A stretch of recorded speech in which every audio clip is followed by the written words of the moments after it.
Hello, and welcome to Off the Fence, where we deconstruct difficult decisions so that we can discover what keeps us stuck and, more importantly, how do we get unstuck. I'm your host, Karen Covey, and today I am here with my guest, Alex Pauls. And Alex Pauls is one half of KP Design. Alex and his wife, Kati, are branding, website, and SEO creative experts. KP Design is an intuitive digital agency that offers entrepreneurs and businesses a full range of custom solutions to elevate their brand so they can make more money from branding to websites to print materials. Alex and Kati were married when they met when they were 15 years old. I hope you weren't married at 15. They met when they were 15 years old, and they have now been married for 23 years. They've been operating KP Design for 20 years, and they have been in business together for 3, and they are still married. So that's an amazing feat. They have 2 daughters, a Mini Husky, and a hamster named Turbo, which I got to tell you, I love that. So Alex, welcome to the show. Hi, Karen. Thanks for having me on. Well, I'd like to dive right in and ask the big question, the one that I've been dying to ask, which is that one of the things that makes you so unique is that you're in business with your wife. How did you decide to do that, and how's it going? Well, it's funny because if I do connect the dots going back, I think even when we first started, our road together after being married, my wife has always been an entrepreneur. She was a music teacher and then became a graphic designer. And she was kind of one of those first work from home people back in like 2001, 2002, because I was doing a lot of traveling and she could not set up a music studio for only 6 months. So she had to keep shutting down and moving. So it was really neat to see the freedom that she had being an entrepreneur. And we had talked about this early on in our marriage, that it would be really cool, to set that goal that one day we work together. It wasn't necessarily KP Design, but it was, for us to actually be in business together, like a mom and pop shop or something, just so that we could, spend more time together. We like being together. That's kind of the secret.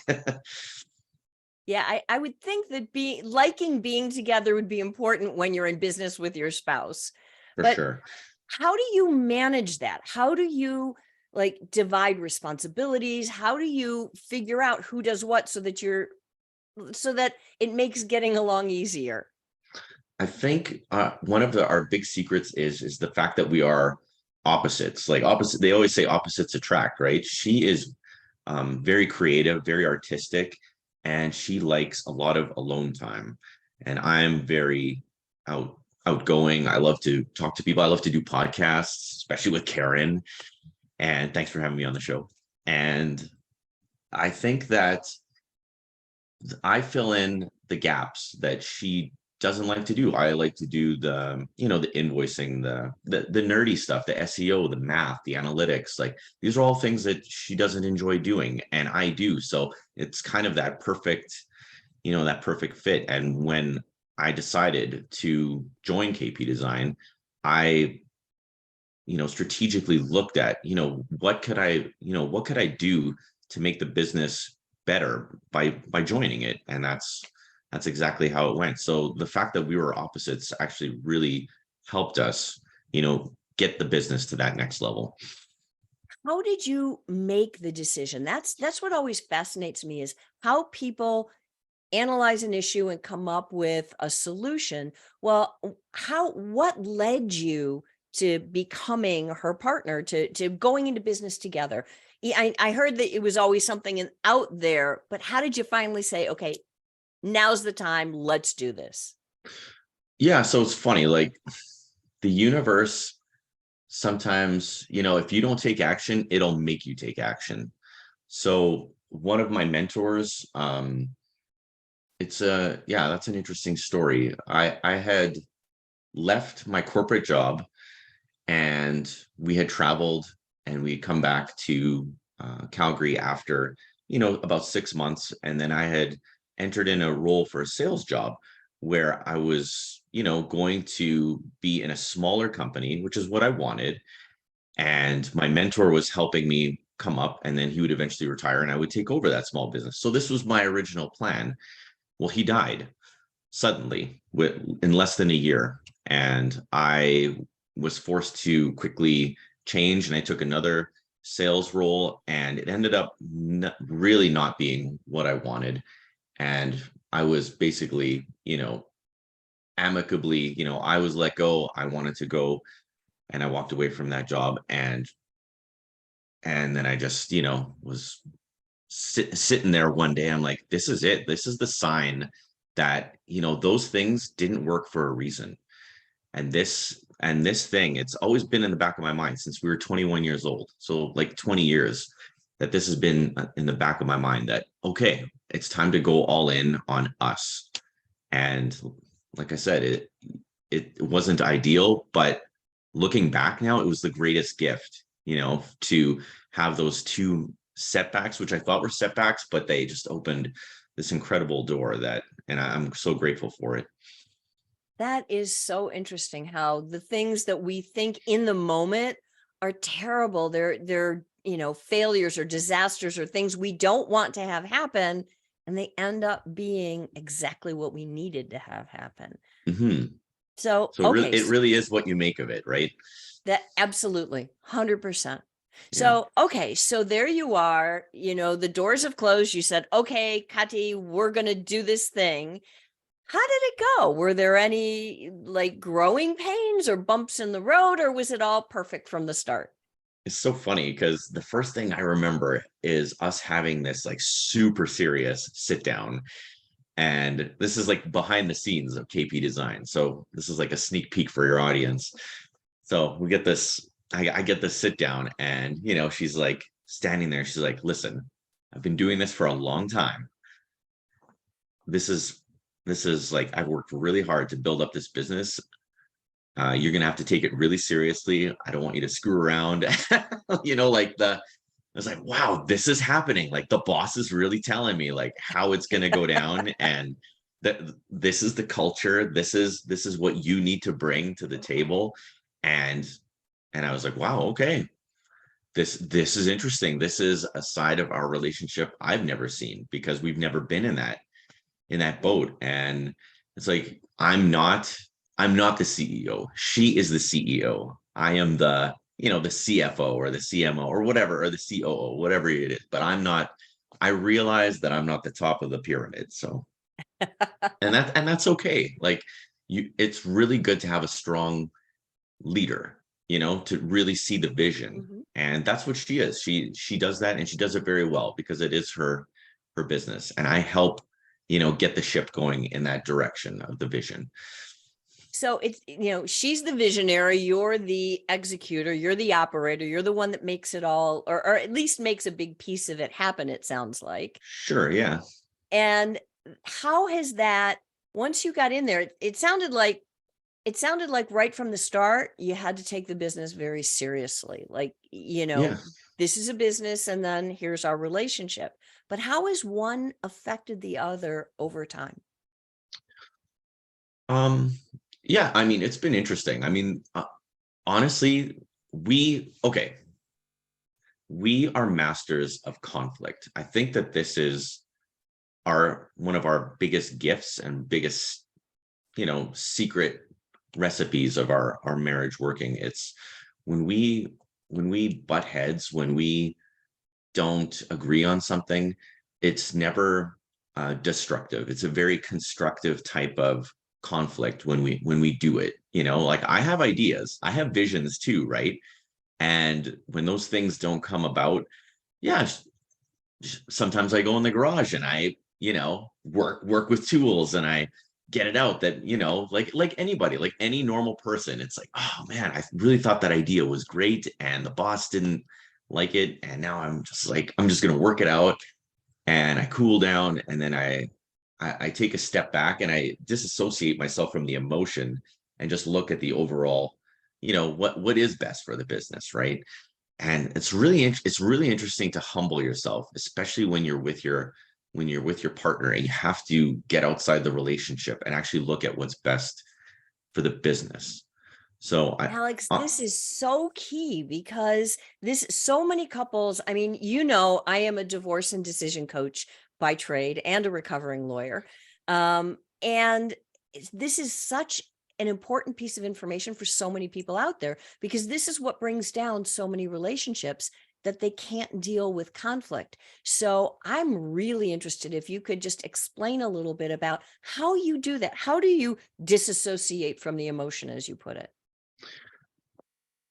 well, I think the biggest, the best way I do it is I take a step back and I go into like I said, I go into my garage, I go into nature, I go for a hike, and I have to be with it. I have to work through it so that I can get the ego out, so that I can clear my vision and see, like, is this the best? Because so many times our ego gets in the way, and especially with your spouse, like, and especially being a man too. Like, I think that my ideas are great and I'm awesome, and it's very humbling, when, okay, my wife is equally as smart and amazing at what she does, and she's been doing it for a long time, and I have to keep that in mind, that I have a lot to learn from her too, and she has a lot to learn from me in other ways. So, like I said, that opposites thing,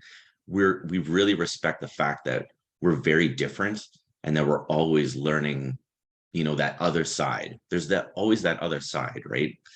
But Mm-hmm. it's interesting, there's so many people want to impose their will, right, and force things. 100%. But all right, so let's say you take that step back and you analyze a problem and you're like, okay, I really believe my idea is best for the business, right? And she says, no, I really believe my idea is best for the business. Does she always does her say always win? Does she always trump you? Or do you have a process that by which you like talk things through or make a decision? How do you handle that? Yes, that's a great question. The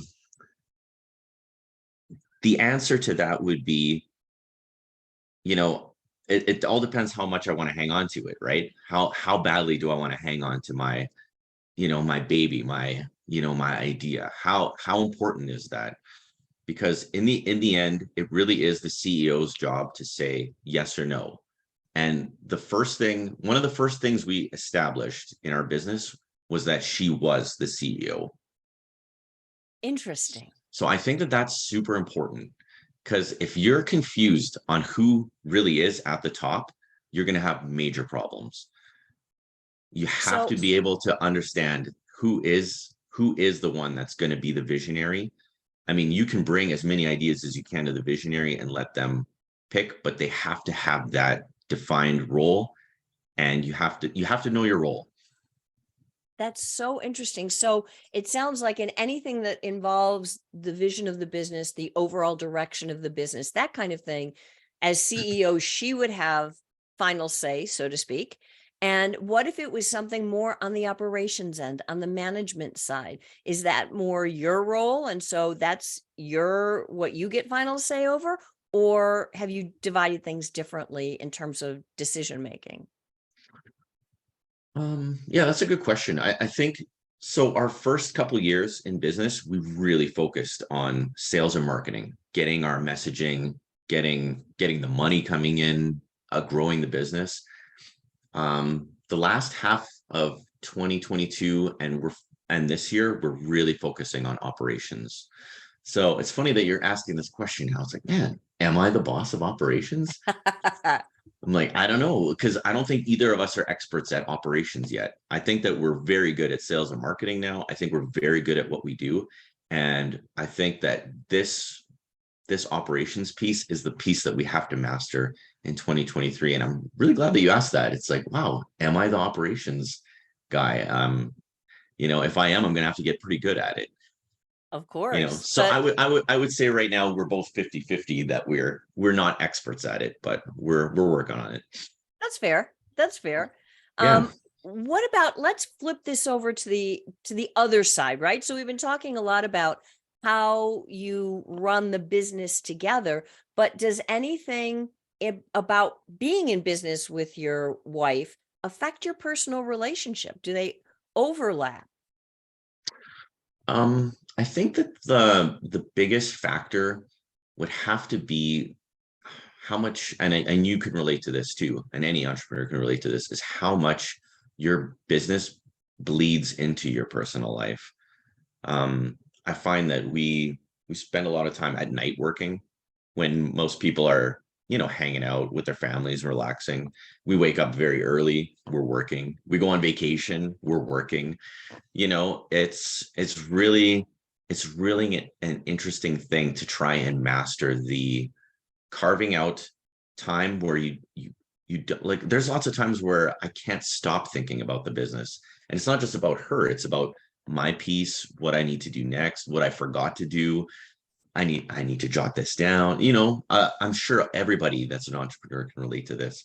So I really think that the key is to have, like, we have one of our things that we have to do is have dinner together as a family with the girls, with the dog. We all sit together every day. We have dinner. That's our time. It might not be a lot, but at least, we're dedicated to that, right? Hmm. And the better you get the operations, the more time you could probably carve out for, relaxation time, and not go for a walk with the dog and talk about work, right? Yeah. I so can relate to what you say, because as an entrepreneur myself, I mean, I spend a lot of time working, and I think this is what you're saying is so useful, not just for people who happen to be in business with their spouse or thinking about doing that, but also even just people who are in business period and happen to be married, because it's so hard. I think to carve out that time that's just time for you as a couple or you as a family with your kids. It's so important, and it's something that often gets pushed to the side in the entrepreneurial world, because there's always something more to do in the business. Like Sure. 100% of the time, there's more that you could do if you wanted to, or if you didn't say no, it's enough for today. So Yeah.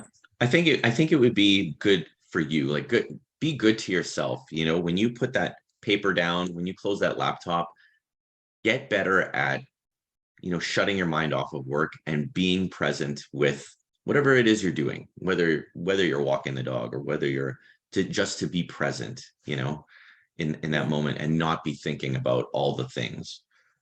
Do you have a dedicated workspace in your house or an office or someplace where you can go, so that it kind of defines, all right, now I walked in the door, I am at work, and that, when you walk out the door, it maybe helps you turn off the work all the time in your head? Yeah, like, I'm in our office right now.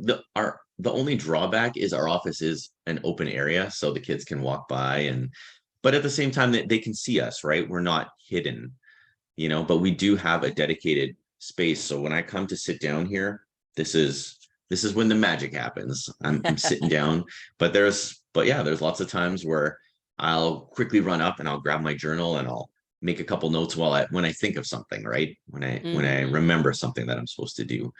But I try my best to respect that time away from the desk. That makes sense. You bring up something interesting too, because you and Kati have two young daughters, right? How Yeah. do you Have you thought about, what do you think about the marriage and the business, being in business with your spouse as role models for your kids? I mean, does that help you be a better parent? Does it set a tone for your children that you want to set? How does, the business and the marriage working together, how does that impact your kids? Yeah, so that's a good question. Like, we're timing wise, we're very fortunate. Like, we really raised our girls to be as independent as possible. Not so that we're never with them, but that they're not constantly relying on us. So we've been doing this since, I mean, they were, I guess, 9 and 6, and now they're, what, 13, 14, and 9. So they're already at that age where they can cook for themselves. They come, they say hi to us, but they know that we're working. And it's neat though, because I know that we're not like most parents, right? We're at home, we're working from home, and we did that before the last couple crazy years. And they get to see what it's like, when two people, work towards something together. So that's a really unique thing. I think that's a really neat, piece of the puzzle that, I hope for their sake that they get to enjoy that too, maybe with their partners in the future. But That yeah, it's being a parent and being an entrepreneur is not easy. If we had a 1 and a 3-year old, wow, I would probably have a lot less hair right now. but it sounds like you are being good role models for your kids, and you're teaching them things that are important to learn, and they're seeing it from you, like in action. People always say, especially in my line of work, people are always asking me, well, what should I tell the kids? And the answer is usually it's not so important what you say. It's what's important is what you do. I mean, yeah, you've got to be careful with your words too, but you're showing them by your actions and Kati's actions what a good relationship can be, what a business can be, and what, like you said, what it can mean to build something together to work towards a common goal. I think that's beautiful. Yeah, honest to God, to go back to the constructive conflicts, our kids, they don't see us argue too often because we don't argue that much. But when they do see us argue, I think we do it so well. And mind you, we've been married for a long time. Like we were not always perfect arguers in our 20s. We were probably a disaster, but it took a lot of work on ourselves to get to the point where we can get out of our own way and realize that the relationship is so important that we would make sure to do our best to communicate, not, angrily at each other and be destructive when we, when you come to blows, there's the right way to do it. I should write a book just about that, you know, about how to constructively get through your issues. And sometimes they're small, sometimes they're ridiculous, right? I remember one of our biggest fights one year was the playlist on our road trip, and there were some songs I didn't want on it. And I know that sounds totally ridiculous, but like this was like one of the biggest arguments of the year, that I just did not want Nickelback on the playlist, and I was going to lose my mind. That's hysterical. But you know what? You're 100% right. Like, that's the way it goes sometimes, that you're arguing over stupid, stupid stuff. And what I found is that it's usually whatever the thing is you're arguing about is not really the thing that you're arguing about. Sure, Like yeah. there's something underneath it. There's an emotion. There's some other trigger for what's going on. And then you look back and you go, why were we arguing about Nickelback? Yeah. I don't even, Sometimes you just want to get your way, right, that, Karen? and Sometimes you that's just want to true. get your way. That's absolutely true. Not for me, of course, right? But Yeah. so I'm curious, like you guys have been on this journey. You've been married a long time. Like you said, you've been in business now together 3 years. If somebody was a young person starting out and thinking about, or maybe not so young, but somebody who's married and thinking about going into business with their spouse, what advice would you give them? I would give them the advice of that you probably should do it. I really do believe in couples working together. I think if you think about the power of working with your best friend, the person that you decided to spend the rest of your life with, why wouldn't you work on a common goal? Think about how much easier or how much more powerful the two of you would be together working on that goal, whether it's retirement, whether it's travel. But if the two of you like came together and formed that vision, I just think that amplifies, like, like what you're working towards. And it's way more rewarding when you're doing it together. And as an entrepreneur, it's even more rewarding when you're doing it for yourself. Yeah, that So makes I that makes sense. so what's the best advice I can give? Find out what your strengths are. Each of your strengths, work on them, figure out how you can, blend those things together, and then, forge that path together. That's so interesting that you bring that up, because I've been hearing recently, and in the podcasts that I listen to and the books that I read, there's one school of thought that says you should find out what you're good at and what you're not good at, and work at the things that you're not good at to become better at them. But now it seems like the other school of thought is gaining more traction, which is no, work at the things that you're good at, do those things, and let somebody else do the things that you're not good at. So Exactly. it sounds like you're in that camp more, For especially sure. in yours. I mean, there's things that I'm not good at that I do, but I would say the things that I'm really terrible at, my partner takes care of those things and she's got my back and I don't have to worry about them. And the things that she doesn't do well, I do really well. And she never has to worry. So that's powerful, that's Yeah. really powerful when you have the person that you trust most in your life, you know, working with you and they got your back. I mean, that's pretty cool. That's really cool. So, all right, I'd like to take a little turn here and Sure. ask a question out of the blue and ask you, what's the best decision you've ever made in your life? Wow. The best is, oh, that's easy. Okay. The best decision I ever made was when I was about, I would say I was 16 years old, maybe 17 years old.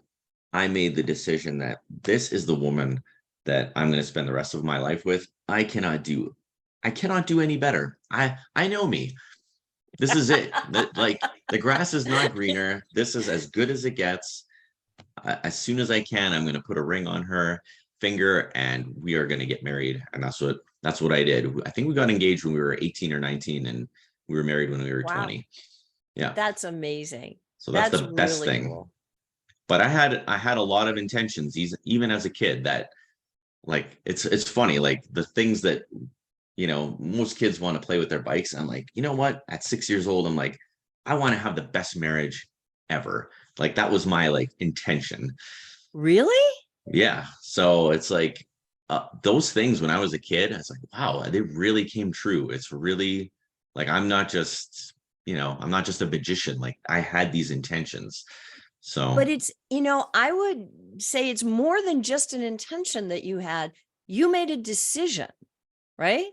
You sure, had the yeah, idea and you were like, yeah, this is what I want to do. And there's power in that. There's real power in that. Whether you make that, the decision that's the best decision of your life when you're 6 or 16 or 60, I don't know that it makes a whole lot of difference, but it's that power that comes when you say, yes, this is what I want. Everything starts to conspire in the universe, I believe, to support you. And it sounds like that's what happened. That's what's happened for you and Kati. for sure. I always have a lot of gratitude that I never take it for granted. I think that's another thing in relationships that I would talk about is how easy it is to take your partner for granted. It's like your mom telling you that you're good looking. You take it for granted because she's supposed to tell you that you're the best and you're good looking because it's your mom, right? And just like that with your partner, oh, she loves me no matter what I do. That's wrong. You need to be the best version of you so that your partner will, like, be grateful that, wow, I married this person. They're always getting better. They're always treating me well, like you never sit back on that, on your relationship. Your relationship should always be moving forward. And by you making yourself better, you show your partner that you're worthy of their love. That I'm just gobsmacked by that, because it's, in my end of the business, I'm usually talking to people who aren't in your position, who haven't made the same choices, who have maybe, things have gone south in their marriage. And it's so interesting because so many people say, like, I say, how did you get to the place where you're at now? And it's sometimes it is, yeah, that one big thing that happened and then everything went down the toilet from there. But a lot of times it's just this incremental, it's creep, right? Sure. It's, Yeah. you take them for granted here, you don't make a comment there, you say the wrong thing here, nothing gets addressed, and it's over time, it snowballs and the little things become big things. So I think your advice is really, really well-founded. Thanks, Karen. I think that one of the things that, and just like to your point, is, and we were just talking about this the other day, we have the tough conversation be, before it becomes a catastrophic conversation. You Yep. know, like it sucks to be confronted and find out that, like you're not living up to something, and it sucks. Like it sucks to sit in that and to go into the garage and bang a couple boards with a hammer and cool off and then come in and say, man, at least my wife was honest and brave enough to talk to me before things got too bad. I Yeah. think that's such a key thing for people. It's huge. And that's another, I mean, we could spend an hour just talking about that and the honesty part. And I can totally relate. I know in my marriage, my husband and I made that deal like out of the gate that we would be honest with each other. So it's, it's the classic conversation that a husband can't win. Like the wife gets all dressed up and says, honey, does this make me look fat? And, Yeah. he can't win that no matter what he says. But I know that if I put on a dress or anything, whatever, and I ask my husband, does this make me look fat or does it make me look bad? He's going to say, yeah. If he believes that, he will straight up tell it to me. And in that moment, you're like, this makes me look fat. It's kind of crushing. But then when he says to me, no, that looks really good, I believe him because I know if it didn't look good, he would be honest with me. Right. You know And what we should do right now, Karen? huh, We should just change that question. We how should so? change it. Women shouldn't ask that question anymore. We should say, what do you think of this outfit? Or do you like this outfit? Or does this outfit make me look great? Like, what do you think? Don't ask if you look fat. Yeah, I know. It's not the greatest question, but changing it with all the women in the world, I think is going to be a little bigger project than I'm ready to tackle right now. Okay, but we should do it together. Absolutely. All right. So I'd like to end with just a couple of questions that in all honesty, I stole some of these questions from Tim Ferriss, who is one of the best interviewers that I've ever heard. I have his book right here, like Yeah, right me here. too. So what is one of the best or most worthwhile investments you've ever made in your life? It could be time, it could be money, it could be energy, it could be anything. What's one of the best investments you've made? I love this question, Karen. I thank you for asking it. You're welcome. It's funny. I waited 37, 38 years of my life after, well, maybe I shouldn't say that, maybe 30 years after watching Top Gun, one of the coolest movies ever when I was a kid, and I got myself a motorcycle. So I invested in this motorcycle despite my parents hating it and my wife like really not being on board. And wouldn't you know it, she loves it more than me. I get to have her on the back holding on to me. So I basically get a hug for like 3, 4 hours when we go for a drive. I like hugs. Hugs are great. Hugs are We great. we get to go on these adventures. And I tell people, like when you have a motorcycle, like when you go for a road trip, it's like watching a movie, right? But when you're on a motorcycle, you're the star of the movie. And this is the greatest investment I ever made. And I would recommend to everybody listening to go get a motorcycle and have your partner with you and just go on these adventures together. And you put on that helmet and oh man, it's the greatest thing ever. Yeah, but what about when it's raining and it's cold and that can't be fun. Yeah, I tend not to ride in the rain, but man, I have gone through the mountains and almost frozen to death. And yeah, I mean, every minute that goes by is a very painful minute. And you think it's making you stronger, but it's actually like depleting you. So It ride when actually it's warm. hurts. Yeah, it hurts a lot. So ride when it's warm, ride when it's dry. Like me, be a fair weather rider.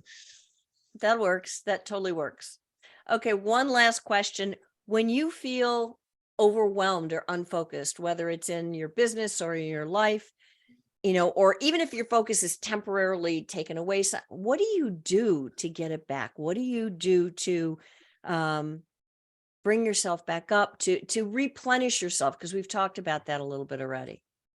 Yeah, that's another really awesome question. Wow. Because it's funny because I'm actually working on that right now. So I've been dealing with a lot of overwhelm in the last, I would say, a year. It's a lot on your plate when you're an entrepreneur, and Totally. you can't sugarcoat that. So the thing that I've been doing lately that's been really working for me, so I'm super happy to share this with everybody, is it's funny. I hit the snooze bar in the morning when I wake up, and instead of falling back asleep for those 10 minutes, I just call it like my 10 minutes of gratitude, where I just lay there and I think about, those things that pop into my mind of the people that I'm grateful for, the things that I'm grateful for, the experiences that I'm grateful for. And wow, does it really does. I mean, it might sound cheesy, but it really does set me up for a way better day. Like, Yeah. and then that alarm comes on again, and it's like the music starts, and it's like, this is going to be a really good day. I don't have that anxiety because it's like, wow, I have all these amazing things that I'm 10 minutes of gratitude in the morning. Who would have thought? But that's what I've been doing lately, and it's really making a huge impact on my life. Alex, that's amazing. I can't think of a better place to end the interview or a better way to end it than that. It has been such a pleasure talking with you. I think, like we were talking before the show about, next time we've got to get you and Kati on both at the same time. I think that's going to be a fascinating interview. And I just want to thank you so much for being here. And can you tell everyone where they can find you? Sure, if everybody can go to kpdesign.ca, you can book a meeting with us. You can check us out. You can see me on LinkedIn, Alex Pauls. We have our book here, Partners and Everything, that we co-wrote with some other couples. So a lot of the stuff that we've been talking about, we actually have been writing in our book. So yeah, just go to kpdesign.ca. You can even buy our book off there. And yeah, I really appreciate the opportunity, Karen. I had a really nice time talking to you. Thank you. I did too. And just a little plug for what you do and your business. You are amazing at SEO, Google Ads, all things website. I can, attest to that from personal experience. So thank you so much for being here. If you enjoyed today's talk, if don't forget to like and subscribe to the channel. I'm Karen Covey, and I look forward to seeing you in the next episode.